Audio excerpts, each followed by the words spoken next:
absent Tatiana ko. Tambay man lang absent Tatiana ka. Nga. Nakisuko ko sa panila, baka pwede kong buwata. Oh, Hindi, kailan ka sa mga. tiga po kila ka laman, hindi bubuwata kang sa kanon, nasa pulukan nun, na napala-pala sa walay kasi na. Panamar ka na ko lang. Tulubar ka na nga wata. Basili. Ito ka. Basili. Umapi abubuya Panamar ka. Panamar ka mo gusto. I've been the health officer of this municipality for 15 years. 15 years ago, we had nothing to help us solve the different health problems existing during those times. Wala kaming financial support from the LGU. Yung mga buntis na nanganganak, doon sila mostly are delivering their children at home. Although they were attended by our midwives, pero home delivery pa rin. So at that time, ang pinaka-problema namin is yung health facility. Pinakamababa yung facility-based delivery. Together with me were my midwives and barangay health volunteers or BHWs para mag-conduct ng mga health educations kasi nga wala kaming facility. So, isa sa mga strategies namin is to conduct health education sa bawat bahay. That time, talagang mahirap yung dinadaanan namin kasi nga pati yung mga daan papunta sa mga barangay is hindi maganda yung mga daan papunta doon. So talagang nahihirapan talaga kami mag-conduct ng mga health educations in every barangay. Second major health problem namin was the PTB cases. At that time, talagang yung cases namin was very high but the cure rate is very low. So isa yung sa pinaka-major na problem namin, how to cure those TB patients na diagnose namin. Ang isa sa pinaka-problem doon is yung compliance nila in taking medicines at saka yung pag-conduct ng sputum exam kasi nga yung TB cases is tutok gamutan yan eh. So every 2 months magkakaroon sila ng sputum exam. At that time wala din kaming medtech, wala kaming smearing area, wala kaming laboratory. So isa yun sa mga reasons kung bakit yung PTB cases namin was very high and very low yung cure rate namin. May kuda. Nagsimagagudang ka. Sabi mo maligita pa kuda mo. Magataban sa mga sa health center, ang may lay doktora. May problema na bawas na. Kaya kung baydan do pa na dapat na pera.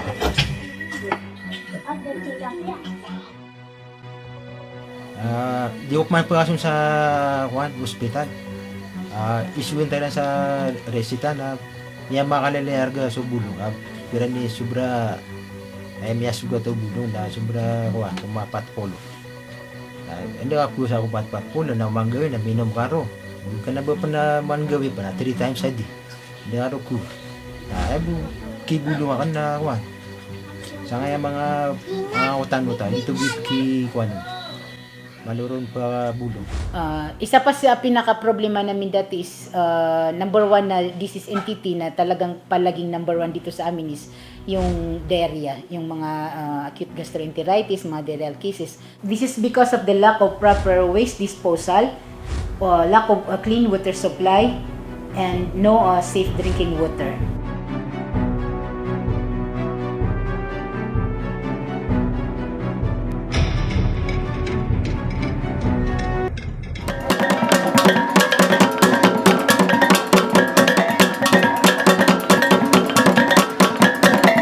But in the year 2004, Alhamdulillah, we were very fortunate to have the good former mayor, Attorney Sumagayan, who was very idealistic. He understood our needs and sentiments. It was during his time that the Zuilig Family Foundation came in. So, nagkaroon kami ng partnership with the ZFF under the leadership of Attorney Aminuddin Sumagayan. So, the Zuilig Family Foundation, headed by Professor Garilao, was kind enough to provide us with birthing facility with complete delivery instruments, a maternal halfway home, an instrument also for making Insumix, which is the Insumix is an indigenous food for the malnourished children, and all the necessary trainings and capability buildings for all the RHU staff. Yun ang naging daan para ma-improve namin yung maternal care namin dito sa municipal. Kasi yun na nga, na-mention ko, 2010, meron kaming isang maternal death. That was before the construction of the birthing home. So since then, until present, zero na yung maternal death namin. So we were able to maintain a zero ang maternal death from 2011 until present. Sa TB naman, may mga cases din kami na TB last 2010, may mga deaths kami, secondary to TB yung cause ng death niya. Tapos yun na nga, yung case detection rate namin was very low. Although nag-improve, hindi naman kami hindi naman namin na-reach yung national target ng cure rate, which is 90%. But last year we had 79%. So hopefully ma-reach namin yung 95% na national target. Nung mag-hire siya ng Medtech, doon nag-start mag-improve yung CDR namin, yung case detection rate namin sa TB, yung cure rate namin sa TB. Ang laboratory report na ito ay naitayo sa tulong ni Professor Mayora Nashiba Gandamra Sumagayan. Pinaprocess po natin dito ang urinalysis, stool examination, CBC, fasting blood sugar, random blood sugar. Meron din po tayong sariling sputum collection area and smearing area para sa pasyenteng ma-detect magpapositive sa tuberculosis. Hindi na kailangan pumunta pa sa private or sa malayo para lang magpa-laboratory. Total, magpo-construct na rin tayo ng maternal halfway home. Pwedeng dagdagan na lang ng one room para sa laboratory kasi nga may Medtech na, wala naman siyang laboratory. Meron din kaming readily available na ambulance. For mga emergency purposes, mga pasyente na i-refer, halimbawa yung may nanganganak tapos kailangan i-refer namin, yung ambulance is readily available. Tapos yung consultation naman, free medicines. Actually, yung free medicines namin, nag-umpisa na yan way back sa administration ni Mayor Attorney Sumagayan. Kasi that time, wala pa kasing PCB fund from the PhilHealth. So, siya yung nagsi-shoulder ng monthly, nagbibigay siya ng 50,000 allocation for medicines only. Isa pa sa pinaka-problema namin dati is, number one na disease entity na talagang palaging number one dito sa amin is yung diarrhea, yung mga acute gastroenteritis, mga diarrheal cases. So, with the river na yan ang pinaka-main source ng water dito sa Taraca. So, kung baga expected yan, parang given na yun eh. So, ang ano namin, sa part namin, what we did was, we did a lot of health activities sa mga, talagang nagbibisita kami from barangay to barangay. More on health education lang kami, health information dissemination. So, sa part naman ng LGU, si Mayor, yung former Mayor, siya yung nag-initiate na gumawa dito ng water system. In fact, ngayon, ongoing na yung construction ng mga water system. So, hopefully, siguro, by this year, baka matapos na rin yung water system na project nila. So, from that time, yung cases namin ng diarrhea, hindi na ngayon yung number one na morbidity cases namin sa Taraca. Medyo na-minimize na yun. Kasi nga, ongoing na yung, may mga areas na meron na silang mga water system. Sa ngayon, with the program of the Department of Health, yung NDP or Nurse Deployment Program, meron kaming lima na NDPs, tapos meron din kaming MECA in every community in ARM, yung MECA na mga midwives in every community in ARM na 3. Aside from salaries nila na natanggap nila sa IPHO, sa DOH ARM, yun, nag-augment si Mayora ng allowance sa kanila monthly. Lahat din sila, yung 5 NDPs, yung 4 na MECA, tapos yung barangay health workers namin, 10. Kasi yung 10 na BHWs, that was, they were directly under the LGU. Bali yung allowance nung 10 na yun is from the LGU. Aside from the 43 BHWs in every barangay, na yun namang allowance nila is courtesy ng mga barangay chairman. So currently, we are proud to have the following services to offer in the RHU and Birthing Clinic. For maternal and child care, we are offering free prenatal check-up, free vaccination, free consultation with free medicines daily, and of course, we offer free deliveries in the Birthing Clinic.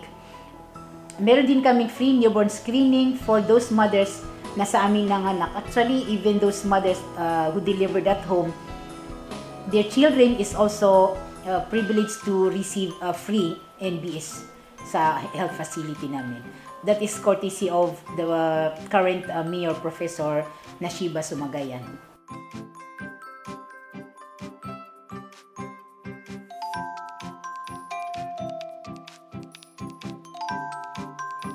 Taraca is a fourth-class municipality which has a population of 26,379 people in 3,298 households.